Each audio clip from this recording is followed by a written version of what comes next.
This podcast contains explicit content. Listener discretion is advised.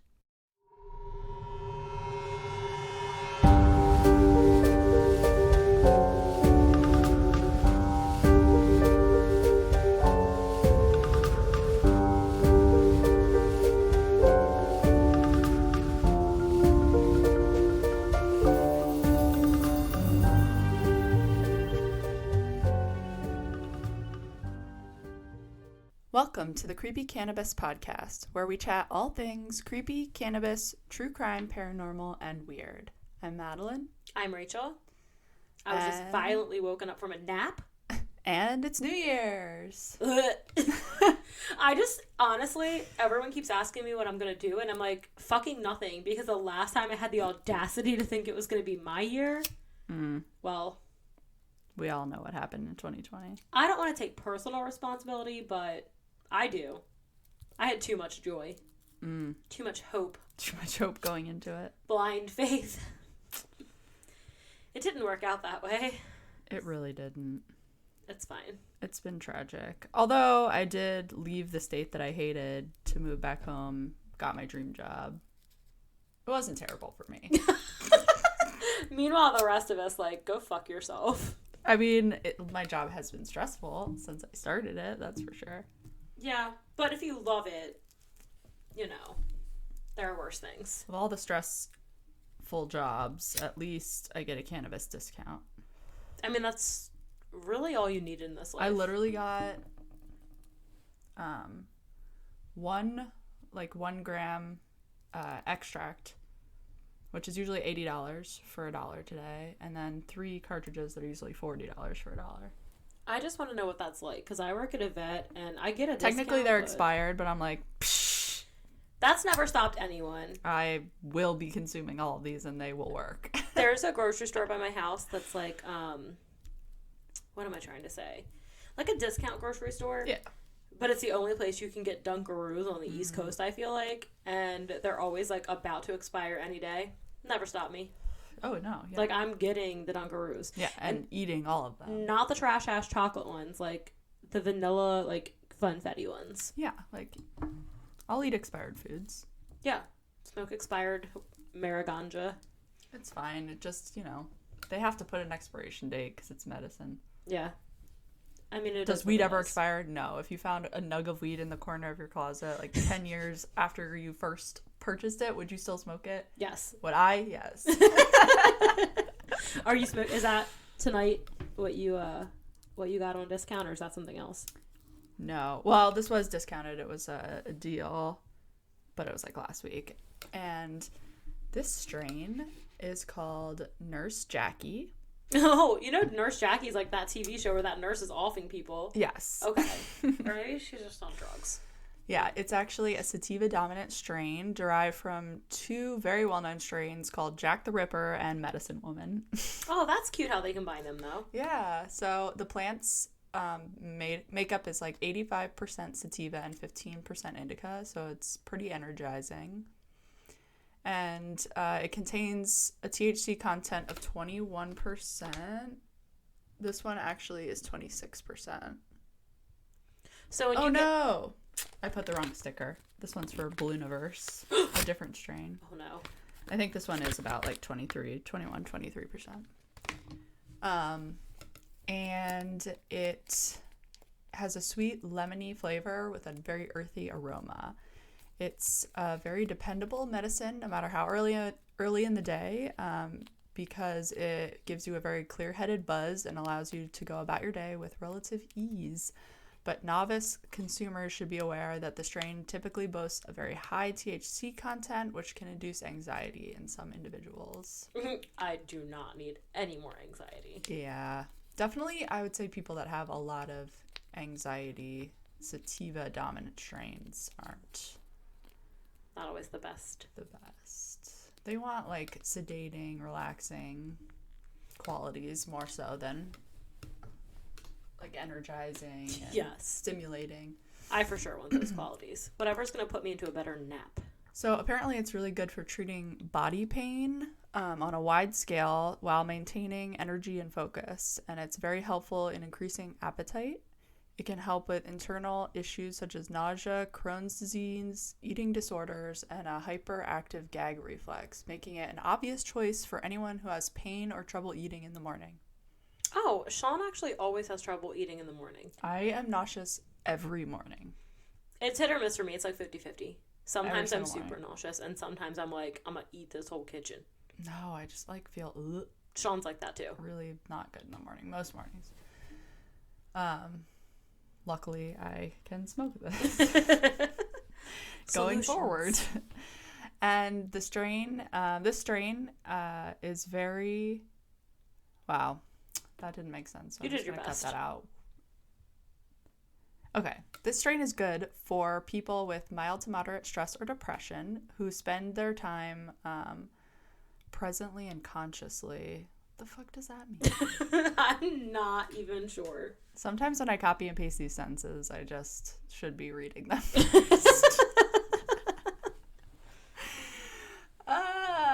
Basically, it's very good for soothing pain, whether it's chronic or temporary, and it's very good for conditions such as lupus or arthritis, and it has very good anti-inflammatory properties that help with like headaches and nausea every day. I feel like, do you even know what these things help? Because you're just on like a very steady regimen at this point that you're like, I'm not even going to let any of that shit creep in. No sickness is getting in here. I definitely was making fun of Maddie the other day because I said on her, she sometimes will just like, I guess be up at like 5 o'clock in the morning and I'll go to the bathroom and like just smell the weed. And I'm like, okay, she's awake. And then she comes downstairs like 10 p.m. that day and she's like, I just took a little nap. You took a fucking death. You died. You came Usually back. I wake up really, really early and then I smoke and then I watch TikToks for quite a while. And then I will probably fall back asleep, until mid-morning. Then I'll get up, like, do some cleaning, laundry, things like that. Don't lie. Whatever I need. She'll sleep for just kidding. And this is, by the way, also, like, when don't she's make off. A peep. Not like... I just don't make a peep so you'd think I was dead. Meanwhile, I walk like a fucking Sasquatch. So I step out of the bed and you're like, oh God, there's a burglar in here. I like to have zero human interaction. I mean, that's ideal. On the weekends. All right, let's get into the story that, surprise, she was a stiff one. Woo. I got this story because, as you may have guessed, I'm obsessed with movies, especially horror movies, and I was just like, not feeling motivated to find a story. We didn't do one for Christmas because we were just chilling, and I was just like, I don't know what I want to do. Yeah. So I was like, you know what? Let me look up crimes that movies were made after and just see if anything, suits my fancy. Right. Anything I might want to do. And I did find one that was made after... Well, the movie that was made after the crimes was the... Oh, shit. I can't remember the name of it. Hold on. I had to look at my notes. I don't remember. It was like, what happens at sundown? Shit. The killer at sundown. Oh no, I'm upset. Let me just peruse here real quick. I went too deep. Oh, found it. The 1976 film, The Town That Dreaded Sundown, and then the 2014 sequel that was based on that movie. I haven't seen the 1976 film. That says it's like a very close representation, but I can tell you for a fact the 2014 is not a replication. That is just some guy walking around with like a knapsack on his head, like just axing people, like macheteing people. It's like Jason before he got his hockey mask.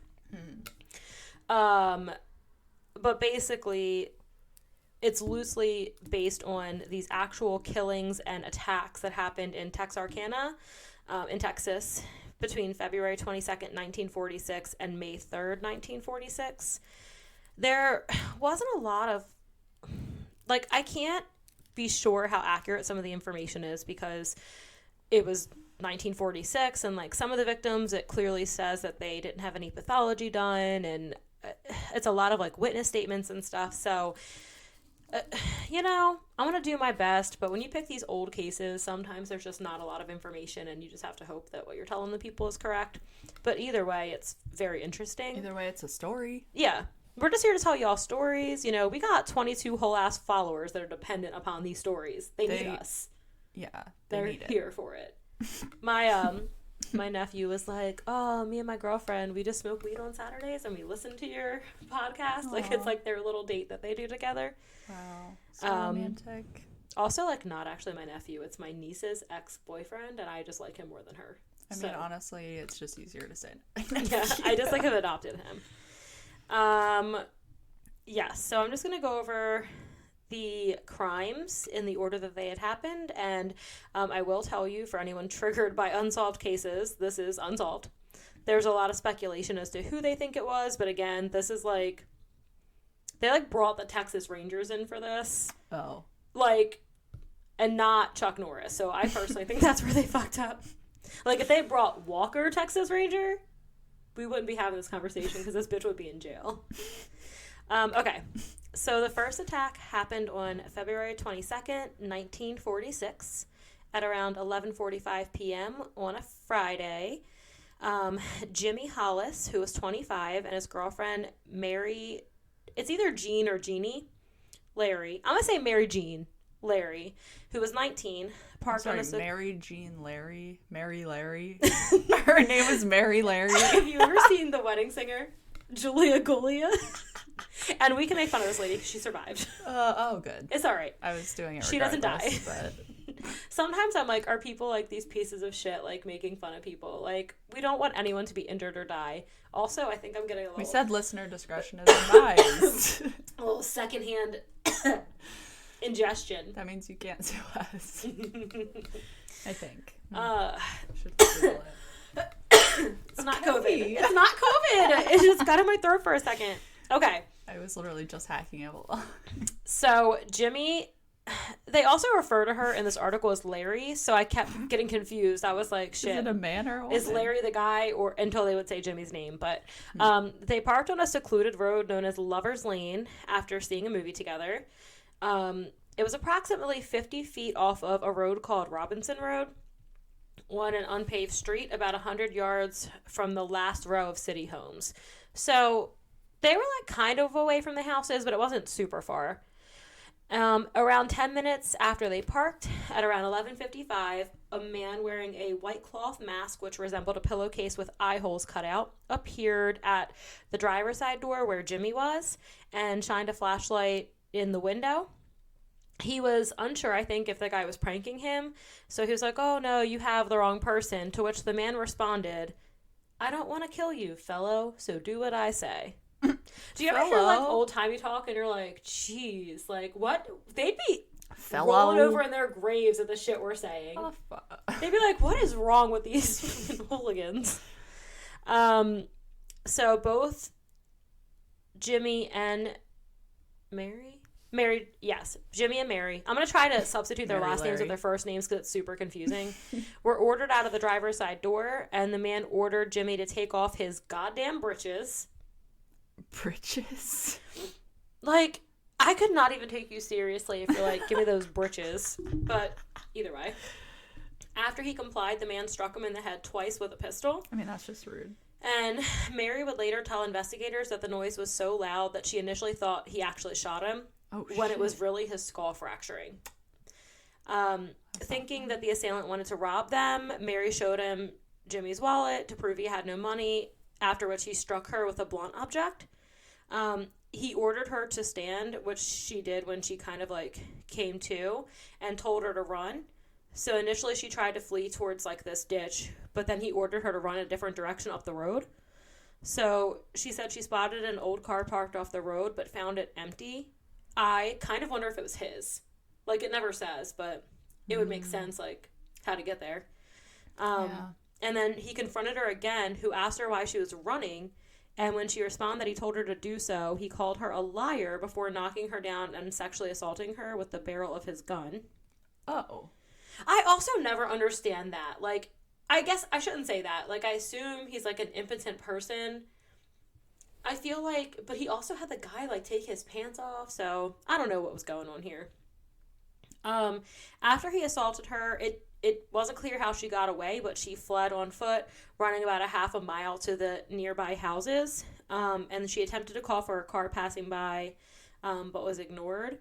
But she was able to wake the residents of a house and call the police. Meanwhile, Jimmy regained consciousness and managed to flag down a guy driving down the road on Richmond Road. And the motorist left him at the scene and drove to a nearby funeral home where he was able to call the police. And within 30 minutes, the Bowie County Sheriff, Bill Presley, and 3 other officers arrived at the scene of the attack. But obviously the assailant had already left. And they found Jimmy's pants like 100 yards away from the parked car. Mary was hospitalized overnight for a minor head wound. It didn't reference her, sexual assault again. And then Jimmy was hospitalized for several days to recover from multiple skull fractures, but both of them survived. Yeah. There was some conflicting reports, so they each gave kind of a different story as to what he looked like. Mary claimed that he was wearing a white bag over his head, like I mentioned before, and that she could clearly see under the mask that he was African American, while Jimmy claimed he was for sure white and around 30 years old. But he also said he couldn't distinguish his features because he'd been blinded with a flashlight. But both agreed that he was about 6 feet tall. And it looks like law enforcement repeatedly challenged Mary's account. And for some reason, they thought that she and Jimmy knew the identity of their attacker and were covering for him. I also feel like it would be hard, it's nighttime and a guy's wearing a mask with just the eyes cut out. It would probably be easy to mistake that for, a black man because it's dark. It's just, your dark eyes and a hood. But, the guy who was right next to him, in the light with the flashlight, thought he was white. And I'm pretty sure the guy that they suspect of actually doing it was white. I feel like he's probably white. I'm going to be honest. Any type of weirdo fetish killer, period, if they're weird and into some fetish, they're probably white. They're in their 30s and white. Yeah.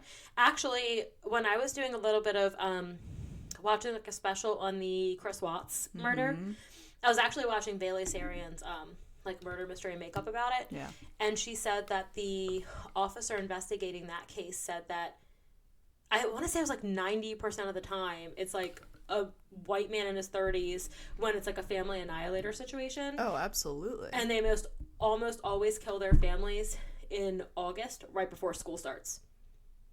Plus it's really hot and crime always escalates in the summer because people have very short tempers when it's hot.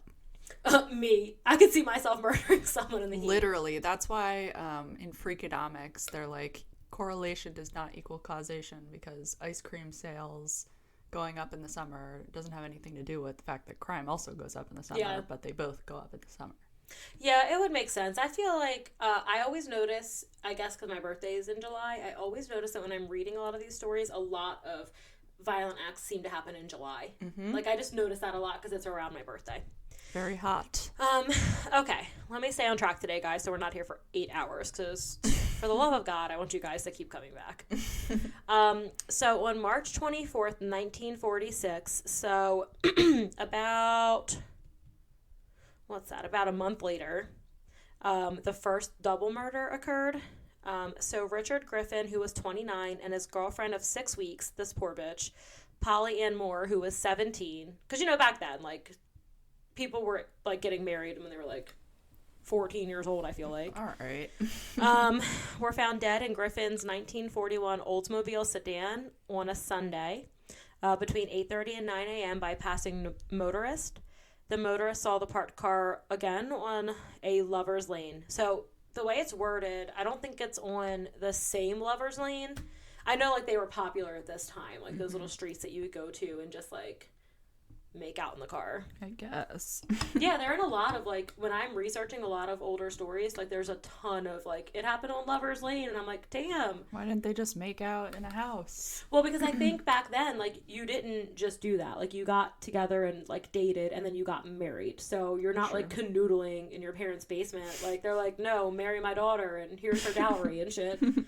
So it was just a different time. Like, Yikes. I don't think people were just like, now we're always like, oh, we're talking. Oh, we're just having sex, but have no intimate connection whatsoever. Like, it's just a different time. True. Except for if you're me, because I got married when I was 20 to, like, the third guy I dated. Like, as soon as I realized he wasn't a total douchewagon, I was like, wife me. And it worked. I trapped him. Okay, so they were found around 9 a.m. on a lover's lane on a road called Rich Road, which is now called South Robinson, near a railroad spur. It was about 100 yards south of the highway. So that's interesting. Again, about 100 yards south of, like, a populated area. And close to a night spot called Club Dallas. The motorists first thought that both were asleep, which, when they describe how their bodies were found, like, I don't know why they thought that. It's like crime junkies when they're like, it's never a mannequin. Like, they're never asleep. So Griffin was found between the front seats on his knees with his head resting on his crossed hands and his pockets turned inside out. And then Moore was found sprawled face down in the back seat.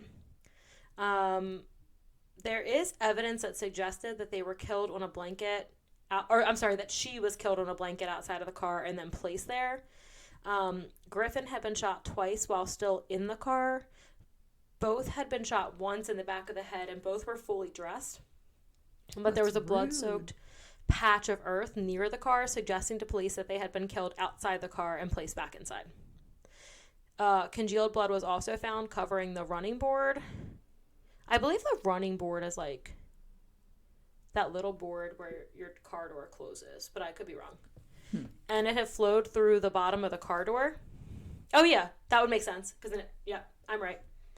I don't know anything about guns. I'm just going to be straight up. But it says a .32 cartridge shell was also found, possibly shot from a Colt pistol wrapped in a blanket.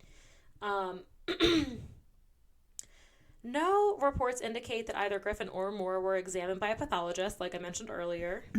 So it kind of opened up for a lot of local rumor, which stated that a sexual assault had also occurred. But a lot of modern reports refute that statement. But in response to the murders, police did launch a citywide investigation along with the Texas and Arkansas City Police, the Department of Public Safety, and then Miller and Cass County Sheriff's Departments, and the FBI. So by March 27th, local police had interviewed around 50 to 60 witnesses, including patrons and employees of the Club Dallas. But by March 30th, police had posted a $500 reward in an effort to gain any new information on the case. But it sounds like they just got like a lot of false leads and not really any actual information. Mm-hmm. And then again, like, this is less than a month later, so on April 13th was the second double murder.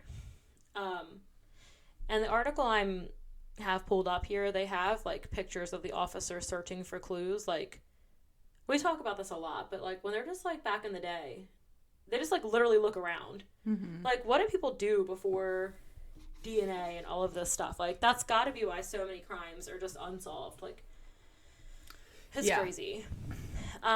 So on the evening of Saturday, April 13th, Betty Jo Booker, who was 15, was playing her saxophone in her regular weekly gig with her band, the Rythmares. The Rythmares? Rythmares, Rythmaires. Weird. Listen. They were playing at the VFW Club at West 4th and Oak Street. And around 1:30 a.m. Sunday morning, on the 14th of April, her friend Paul Martin, age 17, arrived to pick her up from the performance. This was the last time the pair were seen alive. This poor guy, like, just coming to, like, escort his friend. That's horrible. Martin's body was found at around 6:30 a.m. that morning by Mr. and Mrs. G.H. Weaver and their son, lying on its left side by the northern edge of North Park Road. Blood was found further down on the other side of the road by a fence. He had been shot 4 times, once through the nose, again through the left fourth rib from behind, a third time in the right hand, and finally through the back of the neck. So it sounds to me like this guy was just, like, trying so hard to run away. That's just an excessive amount of force. Well, like, if he's still running and he's like, fuck you, I'm out of here, you know, and that guy was like, Booker's body was not found until approximately 11:30 a.m., almost 2 miles away from Martin's body behind a tree. She was found by members of the Boyd family along with their friend Ted. I'm sorry, Ted. I can't do the last name. Who had joined the search party. So they had sorry, Ted. It was like show peppy. Listen. Her body was lying on its back, fully clothed, with the right hand in the pocket of the buttoned overcoat. I don't know what this guy's deal is with pockets. Like, pockets pulled out, pants off, like, hands in the pocket. I just sometimes don't know, like, what goes on in their heads. Like, there's a lot wrong in this man's head. Yeah, but, like, your pockets. She had been shot twice, once through the chest and once in the face. Wow. The weapon used was the same as the first double murder, so they were pretty sure it was the same person. That's fucked. I know. Martin's 1946 Ford Club Coupe was found about 3 miles away from Booker's body and 2 miles away from his body. It was parked outside Spring Lake Park with the keys still in it. The authorities were not sure who was shot first. Sheriff Presley and Texas Ranger Captain Manuel Gonzalez. Oh, by the way, this Captain Manuel Gonzalez, like, he was like Walker Texas Ranger. Like, he was very well renowned. Said that the examinations of the bodies indicated that they both had put up a terrific struggle. Martin's friend Tom Alberton said he did not believe an argument had happened between the victims and that Martin had not had any enemies. Law enforcement was unable to locate Booker's saxophone at the crime scene. It was eventually discovered, though, around 6 months later, on October 24th, still in its black imitation leather case in underbrush near where Booker's body had been found. So, okay, so at this point, they're like, okay, we got to up this reward. Like, we got to do something. People are terrified. It's horrific. And I also feel like in this time, like, I don't think crimes weren't happening as much. I just think they weren't reported the same way they are now. Like, I mean, if a crime happens now, you're videoing it as it freaking happens on your phone. Someone is. Mm-hmm. But back in these times, I think you just weren't aware of it until it was, like, in your town and in your face. And, you know, people get really freaked out and they're terrified. And that's why, like, we even had so much more freedom, I think, as a generation than kids these days. Like, I used to just roam my neighborhood. Yes. All day. My parents would be like, goodbye. Go outside. Goodbye. Don't and then I would leave as a small child, like 8, 10, and just ride my bike around the fucking neighborhood, do hood rat shit. For sure. I was a good kid, but I was still into some no I could have gotten business. abducted immediately. Well, I told you, I've probably mentioned on here before, but some guys definitely tried to grab me when I was like 16 years old, walking home from my friend's house. Like, it's just so fast. Did. I was, I cannot remember the name of the girl. I want to say it was Jody something. She was like abducted walking to school to get on the bus, and then she lived with her attacker and like ended up having his kids for like years and years before she got away. Not. And I will never forget, they asked him, why did you abduct her like from the school bus, like the bus stop? And he said, because there's so many kids and they get scared and they flee like cockroaches and you only need one. That is the most fucked up thing I've ever heard in my life. I've never forgotten it. It made me so sick. Also, bless you. Thank you. You're welcome. I poured a whole soda and didn't bring it up here. And I told Sean I wouldn't drink soda after tomorrow, so I just wasted it. He's probably down there slurping it right now. That he is. Okay, so at this point, they were like, let's raise this reward because we need to do something. So it was exceeding like $1,700 for information leading to the person or persons responsible in the Griffin Moore and Martin Booker murders. Rumors circulated through the area, with one rumor suggesting a local minister had turned in his own son as a suspect. On April 18th, Captain Gonzalez issued a statement to the public during a press conference verifying that the murderer had not been caught and that the rumors circulating among the public and in the newspapers were a hindrance to the investigation and harmful to innocent persons. He does sound like he knows what's up. He's like, no, we're not having this. So then, again, on May 3rd, 1946, that's when the final crimes happen. So, on Friday, May 3rd, sometime before 9 p.m., Virgil Starks, who was 37, he was a farmer and a welder, was in his modest ranch-style house on a 500-acre farm. Oh my God. Off of Highway 67 East. I'm jealous. I mean, and Highway 67, that's where the other 2 bodies were found, right? Yeah. Mm-hmm. Almost 10 miles northeast of Texarkana. He turned on his favorite weekly radio show, and his wife, Katie, who was 36, gave him a heating pad for a sore back. Aww. Katie. Okay. He sat in his armchair in the sitting room, which was just off the kitchen and the bedroom. While Katie was in her bedroom lying on the bed in her nightgown, she heard something from the backyard and asked poor Virgil to go turn down the radio. Turn down the radio. I can't see right. Virgil, turn it down. I shouldn't assume. They probably didn't have an accent like that. Where are they from? Texas? Yes, they did. I feel like Texarkana is somewhere Texarkana must be in Texas. Texas Where else and is it Arkansas. gonna be? Like, I think, because they had, like, joint Arkansas forces, too. Yeah, like Florabama. Yeah. Is that a thing? Yeah. Florabama? Yeah, the Florabama Shore. It's a show, just like the Jersey Shore. Stop. Only it's more ratchet because it's people from Alabama.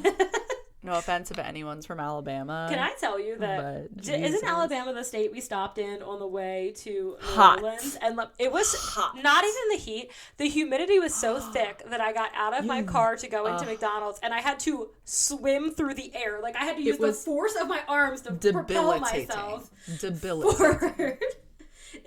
God bless anyone who lives in Alabama, because you can't breathe. Anyway. They're not okay. They're hood rat. How are you going to comfort an entire state of people? I mean... Alabama's not going to listen to any of our shit. First of all, we live in... I don't want to give away where we live, but where we live is not the creme de la creme. Yes, it is. Alabama would come to this neighborhood and be like, it's better than Alabama. What? This neighborhood? Oh, well, our state is much better than Alabama. I hate our state. All they try to do is take all my money. They'll be like, we'll raise the minimum wage by a half of a penny. That's everywhere. Yeah. I don't know. I feel like because we're so close to the Capitol, we're like, we could charge you less the money. Capitol, okay. Hunger Games. Listen. It's what it is. It is. She's hating. I mean, it is. Somebody's got to protect Alabama because you're over here coming for them like a savage-ass hoe. Alabama's ratchet. No ladies are actually hoes, and no hoes were harmed in the making of this podcast. Okay. Seconds later, after Virgil... I'm not sure if it's seconds after he turned it down or seconds after he was asked to. Oh, nope, just kidding. Virgil was reading the May 3rd edition of the Texarkana Gazette, and 2 shots were fired into the back of his head from a closed double window 3 feet away. Katie did not hear the gunshots. Instead, she heard what sounded like a breaking of glass, and she thought Virgil had dropped something and went to see what had happened. As she entered the doorway to the living room, she saw Virgil stand up and then suddenly slump back into his chair. And she saw blood and then ran to him and lifted up his head when she realized he was dead. So she ran to the phone to call the police. I was like, what? She rang the wall crank phone. So she rang the phone 2 times before being shot twice in the face from the same window. One bullet entered her right cheek and exited behind her left ear, and the other went in just below her lip, breaking her jaw and splintering out several teeth before lodging up under her tongue. Wow, what the fuck? Fucked. I'm gonna be honest, I didn't fully read ahead, so I'm kind of like disgusting. Surprised. She dropped to her knees, but soon managed to get back on her feet. I mean, go ahead with yourself. Wow. She ran to get a pistol from the living room. What? This bitch is like, fuck you. I'm not going down like M. Night Shyamalan twist.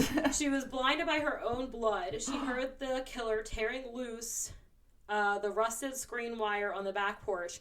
She thought she was going to be killed, so she stumbled toward her bedroom near the front of the house to leave a note. This bitch is like, let me get my gun. Let me leave evidence. Let me write my will. Fuck this guy. What the fuck? She's going to be like, 2 shots. Then 2 shots to me. Couldn't make it to gun. Kill this motherfucker. That's going to be her note. Meanwhile, the killer ran to the back of the house and made his way up the steps and into the side screen porch through the back screen door. Ugh. I was like, he knew where she was. That's he a lot shot her. of doors. I know. I was like, where is this? She heard the killer coming through the kitchen window. How How is this guy so dumb? He shot her through a window, he came see through the layout, ran up the stairs, jumped through a greenhouse, came back down through the window. Like, what? Wait, yeah, like, why is it going in a window? I thought there was a door. I don't know. Maybe I don't understand the layout, but she heard him coming through the kitchen window, so she turned around and ran through the dining room, through the bedroom, down a hallway, through another bedroom, and then into the living room and out of the front door, leaving behind a virtual river of blood and teeth throughout the house and across the street. Virtual? That's what it says. How is it virtual? I think it's just like another... Is that a normal saying? We're going to have to investigate this. Honestly, I think I'm a little contact high, so I keep getting very confused. Okay, keep going. But either way, she left a stream of blood in her own teeth and was like, I'm out. Barefoot and still in her blood-soaked nightgown, she ran across the street to her sister and brother-in-law's house. Because no one was home, she ran 50 yards more to A.V. Prater's house. Prater answered her call for help. They said she gasped, "Virgil's dead," and then collapsed. Like, even as she's going down, all she cares about is, like, someone else. This lady just did... That's the baddest bitch that's ever lived. She is, considering I would see Sean dead and just die. I'd be like, I can't go on without him. God. Who's going to take care of me? Who's going to buy me naked cats? I just die. Hand on the forehead. Prater, this town... First of all, is where I want to live. Because Prater shot a rifle in the air to summon another neighbor, Elmer Taylor. Prater called to Taylor to bring his car because Mr. and Mrs. Starks had been shot. Taylor, along with Mr. and Mrs. Prater and their baby, they grabbed the whole ass baby. Well, I guess you're not going to stay there with a murderer on the loose. Yeah, what are you going to leave the baby behind? Yeah, that's true. A murderer on the loose. They rode with Mrs. Starks to Michael Meager Hospital, now Miller County Health Unit, at 503 Walnut Street. Mrs. Starks gave Mr. Taylor, the driver, one of her teeth with a gold filling. Oh my God. This bitch is just like, she's got it planned out. Like, she must have had a whole thing for how she was going to die. And she's like, gold tooth, no. She was ready. She was in a semi-conscious state, slumping forward on the front seat. Although she lost a considerable amount of blood, she showed no signs of going into shock, and her heart rate remained normal. The fuck? I envy this lady. She was not playing. She's not. I would just never be that badass. That's crazy. Miller County Sheriff W.E. Davis, who became head of the investigation, questioned her in the operating room. The news was printed on the front page the next morning on May the 4th, reading, "Murder Rock City again. Farmer slain, wife wounded." Wife was mangled, not wounded. 4 days later, Sheriff Davis talked with Miss Starks again at the hospital. She discounted a circulating rumor that Virgil had heard a car outside their home several nights in a row and was in fear of being killed. That's ridiculous. So that was the last attack. So I'm just going to be honest with you. I'm pretty sure I'm high. And just went into a vortex of my own brain. The Miller County Sheriff's Department was notified just minutes after the alarm reached Hope City Police. So the Arkansas State Police got the call on their radio and were the first officers at the scene. Some of the reports were contradictory. Mm-hmm. One of the officers said that they found Stark still slumped in the blood-soaked chair and that the chair had caught fire from the electric heating pad. Smoke was filling the room and was coming up all around the man and between his legs. Yet the other sheriff, Sheriff Davis, said that when officers arrived at the scene, they found the chair on fire, but Stark's body was not burned because it had fallen to the floor. So, I mean, I guess if you walk into a hellacious scene like that, like, you're not just really taking it all in. Immediately after reports of the slaying spread, blockades were set up several miles northeast and southwest on Highway 67. Sheriff Davis called in officers from the entire area to help with the investigation, including the FBI, like I mentioned before, Captain Gonzalez, and some other Texas Rangers. Just like, they called in everyone. Arkansas Police, Texas Police. In the house, investigators found a trail of blood with scattered teeth on the dining room table. Up. I know. On the dining room table were Mrs. Stark's supplies for making a dress. Oh. They say it again. So Gonzalez, after seeing the virtual river of blood, stated, "It is beyond me why she did not bleed to death." There were only 2 bullet holes in the window, leading Sheriff Davis to believe an automatic rifle was used. Investigators declared that after the killer shot Virgil, he waited patiently outside the window to shoot Virgil's wife. Oh, patiently. I kind of like feel like this guy's from there too. Like, how are you gonna stumble across a 500-acre farm and like you don't? He had to have been watching them a while to know they're both there. Yeah, it's just weird to me. No, there's some fucked up people out there, and you just always have to assume everyone is fucked up. I mean, that's true. And then you'll be fine. Truly. 3 clues were found at the scene. The first was the caliber of bullets. The second was a flashlight found in the hedge underneath the window that Starks was shot from. And the last clue was bloody prints around the house, shoe prints on the kitchen floor, and smudged fingerprints in other places.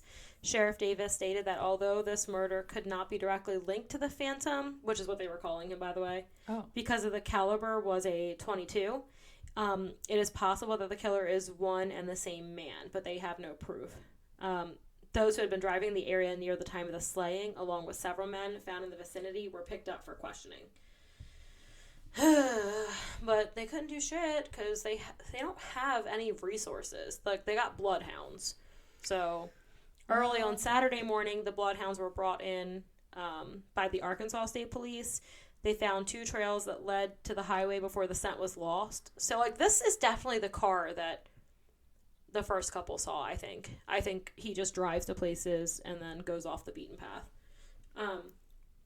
That night, many officers patrolled Lovers Lanes, hoping to prevent another attack. And by Sunday night, more state police officers were called in to help the investigation and aid in protecting the local civilians.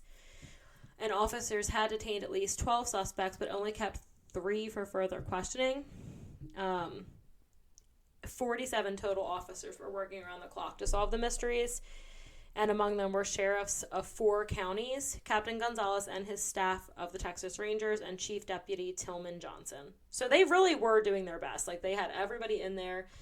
But I personally think it sounds like this guy started off on, like, not easier targets, but, like, he started off on these Lovers Lanes and, like, surprising people, and then I feel like he went into, like, stalking in their homes. He was like, Like, it seems like the Golden State Killer. Oh, yeah, that guy. He was gross. Fucking fuck. The flashlight was sent to Washington, D.C. for further inspection by the FBI. Meanwhile, Mrs. Starks was showing improvements at the hospital. The unofficial theory for a motive amongst the majority of the 47 officers was that of a sex mania, because large amounts of money in the home were not taken, nor was Mrs. Stark's purse, which was lying on the bed containing money and jewels. Jewels? I know. It's just a different like a time. big diamond and a big sapphire. That's probably what she's she's going to write on the note, like, these are the color of my jewels for when you catch this bitch. The family jewels. I just think of, like, balls. Yes, that's what I was thinking. The title on the front page of the Texarkana Gazette on Sunday read, "Sex Maniac Hunted in Murders." I don't know. Like, I definitely think there was some type of sexual motive, but he only sexually assaulted the first female that we know of. But I know, like, some sexual sadists, like, penetration doesn't have to be the thing that gets them off. Like, just killing can. But I also feel like more often than not when I'm reading about sexual sadists, they tend to, like, use knives more than guns. Because it's, like, a penetration. I've actually researched that a lot. I know, but it's the facts. That's disgusting. On the night of Virgil's death, the reward fund was up to $7,000. So back then, like, that's a ton of money. They're really trying. That's like $7 million. So they got it, like, on the radio station. They were just doing everything they could. And then, you know, Gonzalez was just staying on top of it. Like, we have the best unit, the best people on here, two-way radio equipment, which would allow the officers to converse. We have two-way radios. I know, right? But then they could converse between the cars and with other forces. So, as you can see, like, a totally different time. Like, this is big news. So, a clerk from the Bowie County Selective Service Board stated that even though he contacted officers 2 weeks prior, no investigating officers had checked his files. Another clerk from the Miller County Draft Board stated that no request for examination of her files had been made. Both explained that their reports would reveal information such as thumbprints, rifleman awards, and mental and physical conditions of the registrants. That night, during a radio interview, Gonzalez asked residents to help the investigation by refraining from spreading and repeating rumors. He stated that these only take the officers from the main route of the investigation. It is so important that we capture this man and that we cannot afford to overlook any lead, no matter how fantastic it might seem. So basically, like, people were calling in with bogus shit, but they still had to check every single thing, and it was taking up all their time. Mm-hmm. The next day, they did get that mobile transmitting station in the late afternoon, along with 10 police cars and 20 state police officers. And Captain Gonzalez got it all into place immediately into operation. It looks like a correspondent from the International News Service made reservations to come to the city and cover the story. So again, like, they're just doing everything they can in the world to get it out there, to have better communication, to try to figure something out. And I think they were kind of hoping they would just catch him in action. Like, they had enough bodies in this rural town that they could just catch him trying to kill someone else. Who's to say he didn't leave? So he never attacks again after this. I mean, clearly he left. On Thursday morning, May 9th, Sheriff Davis was notified that the flashlight found at the Starks murder scene contained no fingerprints. On Wednesday, May 29th, a colored picture of on the front page of the Texarkana Gazette showed the flashlight. Mm-hmm. It was their first, by the way, Texarkana Gazette's first spot-colored photograph. Spot? Oh, shit, there it is. That looks like a fleshlight. And then the description under the picture read, "Have you seen this 2-cell flashlight? This is a picture in detail of the flashlight found at the scene of the Starks murder. First ever flashlight. This is a 2-cell all-metal flashlight. No, just kidding, flashlight. Both ends of which are painted red." So it goes on and on to just whatever. And it says, "You may be the one to aid in solving the phantom slayings." Basically, I'm pretty sure I'm still so high. They just kept going on. They tried a different approach, which I also hear about this a lot in, like, I saw it a lot on Criminal Minds, where instead of saying, like, they kind of pitch the wording so that you might think you're turning in, like, not turning in somebody you know. So, for example, if they're looking for a guy who drives a green car and they don't want to alarm the neighbors and have the neighbors be like, "I ain't fucking turning them in," they'll say, "Oh, we're looking for a person who drives a green car. We think they might be a key witness in this crime," because people are more likely to believe that your neighbors are, like, these good people who saw something versus, like, these monstrous murderers, because most murderers hide in plain sight. But they're like, they basically issued a statement. They wanted every man and woman to recall all the nights of the murders, like, anything you have that could help. But ultimately nothing happened at all. That's crazy. And then eventually, like, family members were adding additional money to the reward. Virgil's dad added money to the award, but after November 1948, authorities no longer considered the Starks murder connected to the other double murders, but it never says why. I still think it was. Of course it doesn't say why. But at the same time, like, I thought it was kind of weird that, like, the wife was running to leave a note.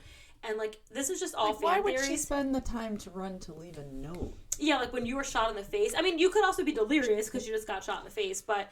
Yeah, but you know got how shot they in the said, face. like, they thought the first couple knew him?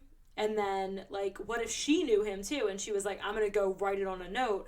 But then when she lived, like, for some reason... Like, I just wonder if there was some connection to this guy as to why no one wanted to say who it was or give conflicting information about what he looked like. It was probably, like, some police officer. Maybe. Or, like, maybe the police always have a way of abusing entire small towns and then getting away with it through, like, intimidation and threat. I mean, I think that's any position of power especially in like Yeah. small areas, because it's who's gonna stop you? Yeah. You know what I mean? Like, people are just, when you get power, you want more power, but it also, like, another spin on it could be... Honestly, I've received a very small amount of power, and I don't want... You don't want it. That's how I more. feel in management. I'm like, fuck this power. I'm like, why are you all yelling at me all the time? Yeah, you're like, I just want to smoke a little, chill a little. Like, what the fuck is happening? No, it's fine. I mean... It's fine. I feel like nobody ever found out who this was. I think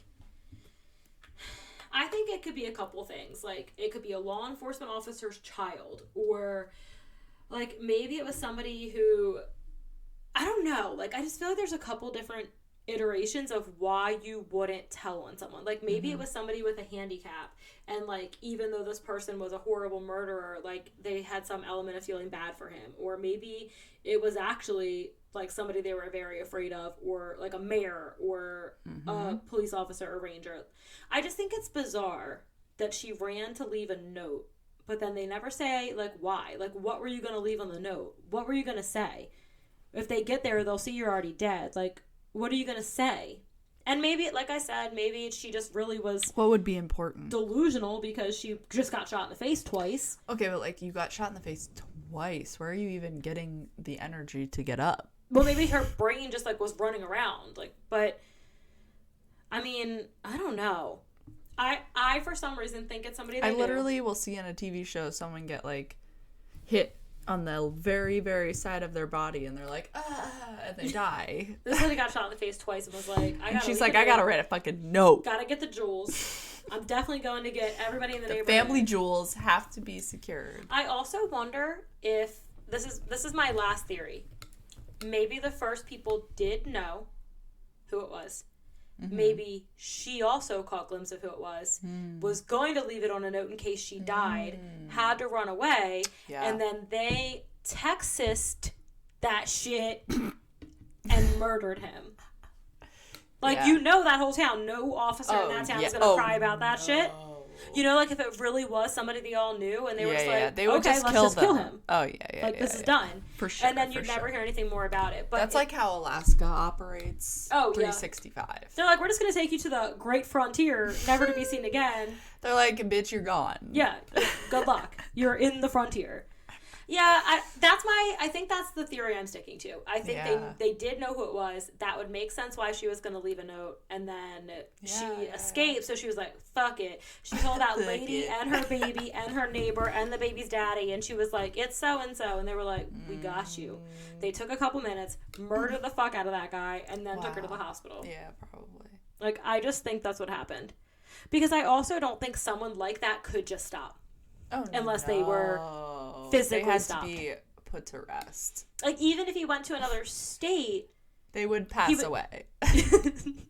There's an inside joke you'll never understand. We were like talking about something upsetting someone, and Maddie was like, he would pass, and I thought she was going to say pass out, and she said pass away, and it just made me laugh so hard that I spit out my drink. It was so stupid, but in the moment, it was so funny. I was talking about someone doing their job. They would pass away. From having to do their job. I want to pass away from having to do my job. But I'll be working from home for the month of January, so thank the good Lord. Blessed. So I'm interested, you know, all 22 of you, you know who you are. Leave a comment. Tell me what you think happened. Nobody's gonna comment. But maybe Sean, because he listens. At Creepy Cannabis Pod on Instagram.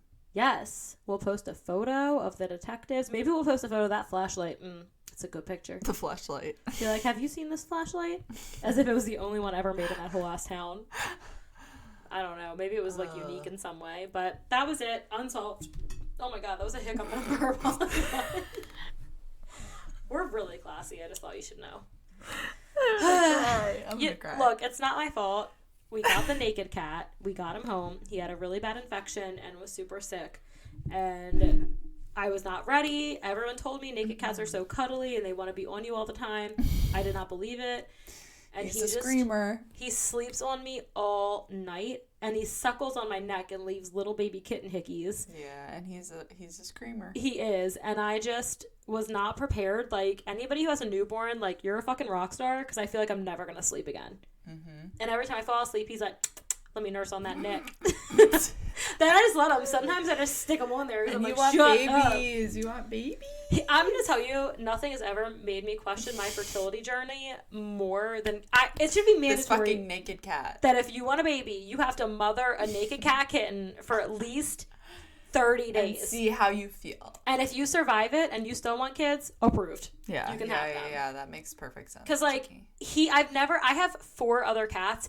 He peed the bed the other night. He is so tired and so pitiful and cold.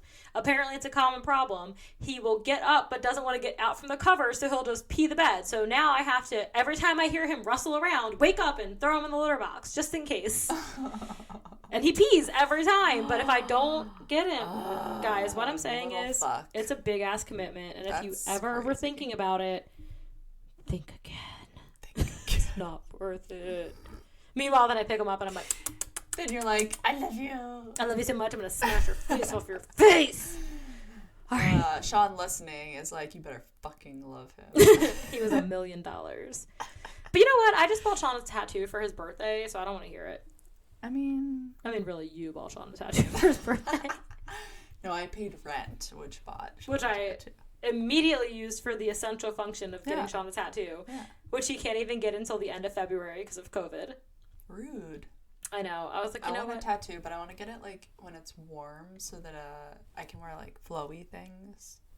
I don't want to get a tattoo because when you're cute like you and have a cute body, it looks flowy. When you look like me, I look like I'm a fucking big bitch named Bernadette who just got her first gang tat. True. It is true. And I have 3 tattoos and every one of them is messed up.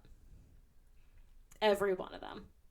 Okay, well, we know what one of my tattoos is, so that's a regret. That's a regret. That's not a mistake. Well. Like, the tattoo looks fine. The horrid memory behind it must be covered up immediately. It does. We'll just get best friend tattoos right over top of it. Your little cat scratched me right on my tattoo. Do you hear this bitch talking about my child that came forth? That's a cat scratch. Tis not. Look at this.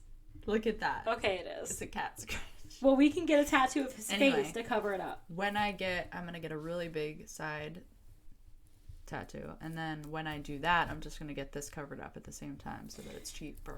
I'm a little bitch, so I only get very small tattoos. Like, I pull a Miley Cyrus, and I just want like a few scattered ones throughout my body.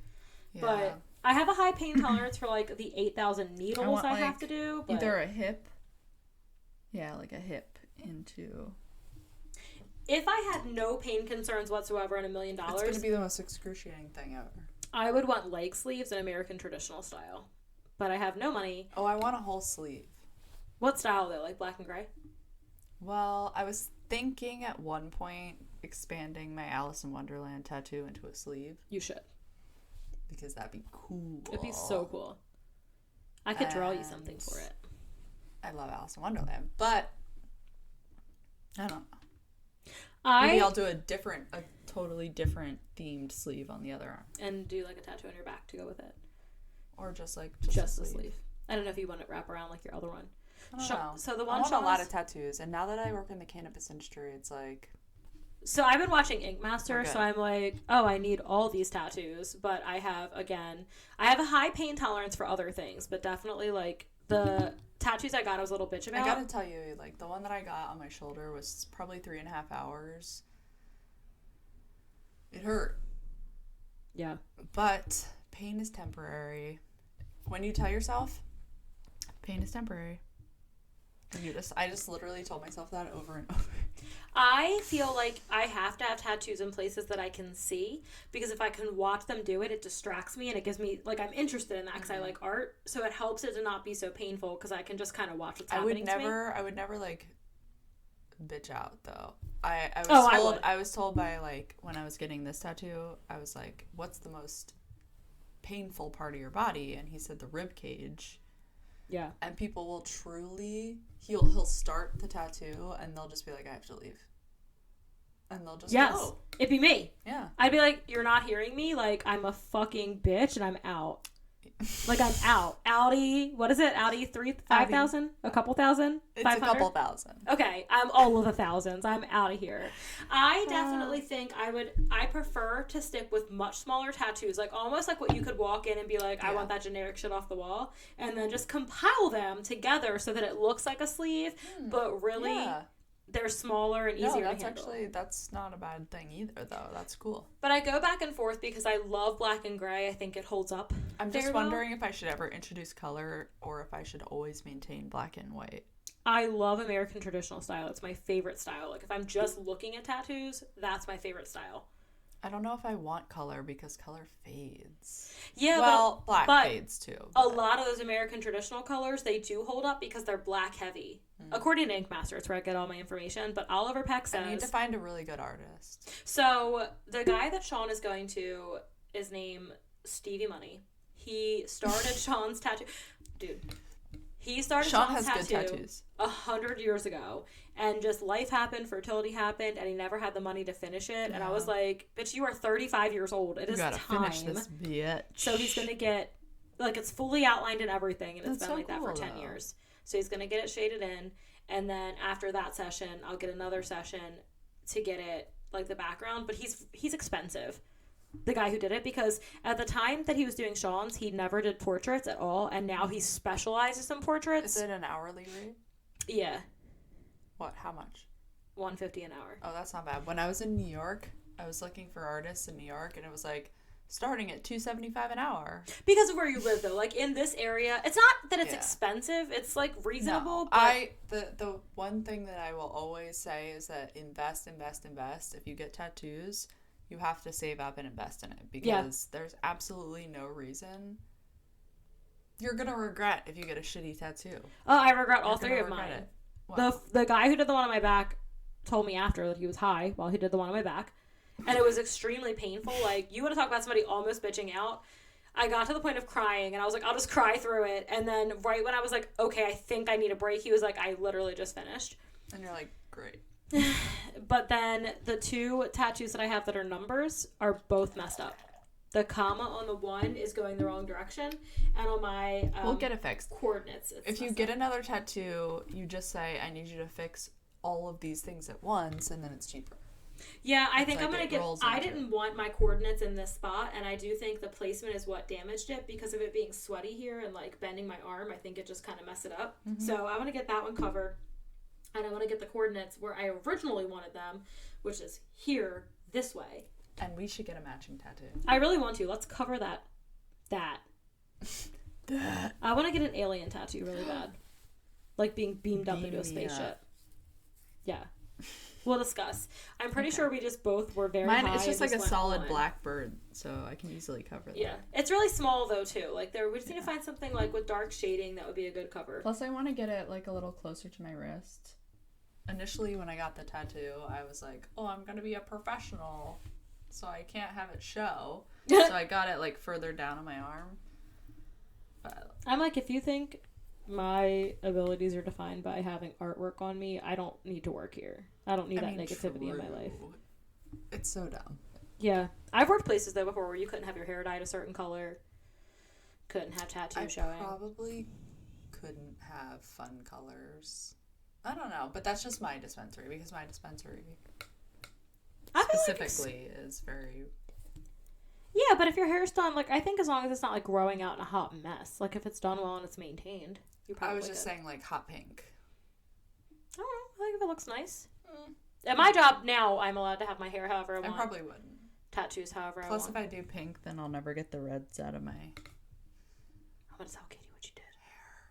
Hair. Okay. I feel like we got really stoned and just went on a tattoo rant for the last 20 minutes, so... It's fine. We just talked for like 15 minutes about it. It's not a big deal. Listen, maybe they'll be like, oh, can we get a tat podcast? And we'll be like, yes, it's not 22 a big followers. Deal. Okay. That's all. Okay, bye. Wait, okay. Wait, what? Okay. Bye. Bye.